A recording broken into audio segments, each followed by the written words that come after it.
The following segment is sponsored by the Utah Restaurant Association. Start your day with the perfect brew. Katie Sign is back at FS Coffee Company to grab a cup of joe and joy. Let's take a look. Taste Utah Bites. We're on Fresh Living, coming to you from St. George. We're at FS Coffee. I'm back in the roasting part of their store with Master Roaster. I will call you Master Roaster. You are world renowned. Andrew, it's so wonderful to be back here with you. Well, thanks so much, yeah. You are somewhat new to St. George, but not new to coffee. That's right, yeah. I moved to St. George about a year and a half ago. Okay. My wife's job brought us here, but I met Chris. I'm the 2023 U.S. Coffee Roasting Champion. Boom. And I had an article in the paper ahead of the World Championships. Okay. And Chris saw it and reached out. We got connected, and as we were starting here, I got plugged in, and I'm our lead roaster here now. So. That's so exciting. What do you love about coffee? What do you love about coffee roasting? Coffee roasting is both a science and an art. Okay. And so you can really express yourself in how you utilize the science of heat application onto the coffee seeds. And so everybody's roast is a little bit of an expression of who they are as a roaster. That's so special, and this space is where you're roasting, right? This is a very humble space. That's right. So this is a pretty small space. We've got green coffee back here. We've got our artisan fluid bed roaster here. We can roast about 10 pounds every batch. It takes about 10 minutes to roast, 10 to 12 minutes to roast each batch of coffee.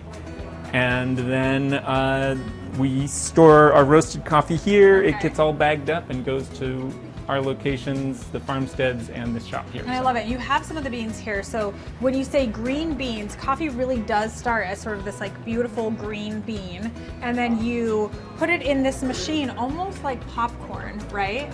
Yeah, that's right. Almost. Sure. And then where do you put it in? I'm just curious. So this has a hatch right here, okay, and great. there's a funnel that sits here, and the green coffee drops in, drop it in. and then hot air comes through the bottom and circulates all of the beans around with the air.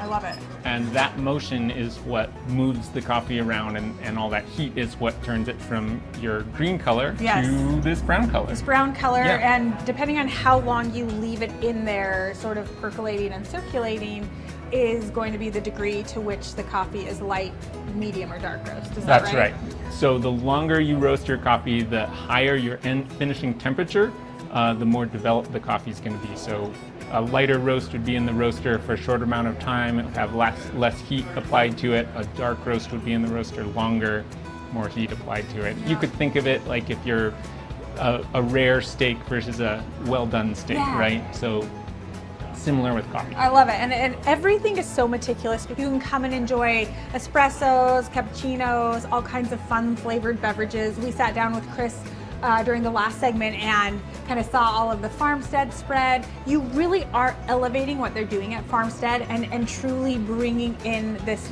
beautiful, intentional craft coffee. Just thank you so much for having us. I'm so excited to try this coffee. I will say you have to try it as well. Also, please join us on our tasting adventures.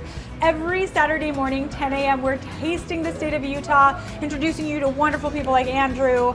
Join us at 10 a.m.